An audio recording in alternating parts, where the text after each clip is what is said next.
વડોદરામાં માથાભારે તત્વોનો આતંક જોવા મળી રહ્યો છે। પાણીગેટ વિસ્તારમાં સામાન્ય બાબતે મારામારી કરવામાં આવી। ચાર્મિસ યશ સૂરજ અને કૃણાલ કહાર વચ્ચે મારામારી થઈ હતી। ત્યારે સૂરજની કારે એક્ટિવા ચાલકને અડફેટે લીધો હતો। એકબીજાને જાનથી મારી નાખવાની ધમકી પણ આપવામાં આવી હતી।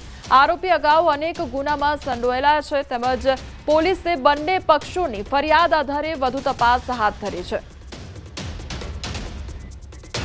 વડોદરામાં માથાભારે તત્વોનો આતંક જોવા મળ્યો છે અને એકબીજાને જાનથી મારી નાખવાની ધમકી પણ આપવામાં આવી હતી। તો આરોપી અગાઉ પણ અનેક ગુનામાં સંડોવાયેલા હોવાની અત્યારે માહિતી સામે આવી છે। તો વડોદરાની આ ઘટના સામે આવી છે કે જ્યાં સામાજિક તત્વોનો આતંક જોવા મળી રહ્યો છે અને સામાન્ય બાબતે મારામારી પણ કરવામાં આવી હતી। વડોદરામાં પરિવારનો સામૂહિક આપઘાતનો પ્રયાસ હાથ ધરવામાં આવ્યો છે। ગોરવા વિસ્તારમાં આપઘાતના પ્રયાસની ઘટના સામે આવી છે। માતા પિતાએ 3 બાળકોને પણ ઝેરી દવા પીવડાવી દીધી। કુલ 5 લોકો ઝેરી દવાથી અસરગ્રસ્ત થયા છે। આર્થિક સંકળામણને કારણે આપઘાતનો પ્રયાસ હાથ ધરવામાં આવ્યો। દંપતીએ 5 વર્ષીય પુત્રને પણ ઝેરી દવા પીવડાવી। તો હાલમાં ત્રણેયની હાલત સ્થિર છે। એસએસજી હોસ્પિટલમાં લઈ રહ્યા છે તેઓ સારવાર। વડોદરામાં પરિવારે આપઘાતનો પ્રયાસ કર્યો હતો। 3 બાળક અને પતિ પત્ની એમ કુલ 5 ઝેરી દવાથી અસરગ્રસ્ત થયા છે।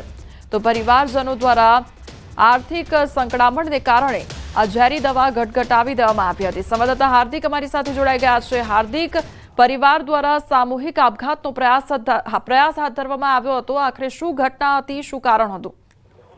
બિલકુલ થી જો આ પરિવારની વાત કરીએ તો આ પરિવારના મોભી સુભાષભાઈ છે અને તેમનો નંદેસરી વિસ્તારમાં જીઆઈડીસી આવેલી છે, ત્યાં પેટ્રોલ પંપ છે।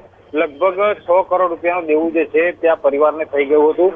એના કારણે તેમના દ્વારા આ અંતિમ પગલું જે છે તે લેવામાં આવ્યું હતું। આ ઘટના જે છે ગઈકાલની છે। ગઈકાલે પરિવારના જે 5 સભ્યો છે તેમના દ્વારા સવારે ઝેરી દવા પીવામાં આવી હતી અને ત્યારબાદ તેઓ કેનલમાં જમ્પ લાવવા માટે હાલોલ તરફ ગયા હતા, પરંતુ તેઓ પોતાની કાર લઈને જઈ રહ્યા હતા। દરમિયાન રસ્તામાં તેમની તબિયત લથડી હતી, જેના કારણે આ તમામ સભ્યો જે છે તેમને વડોદરા શહેરની જે સયાજી હોસ્પિટલ છે ત્યાં દાખલ કરવામાં આવ્યા છે।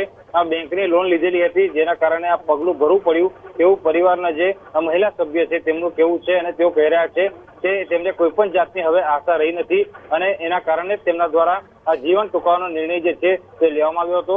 અત્યારે પરિવારના જે તમામ સભ્યો છે તેમની હાલત સ્થિર છે અને સયાજી હોસ્પિટલના તબીબો દ્વારા આ તમામ સભ્યોને સારવાર આપવામાં આવી રહી છે। જી હાર્દિક, સમગ્ર માહિતી બદલ આપનો આભાર। અમદાવાદમાં આપઘાતની વધુ એક ઘટના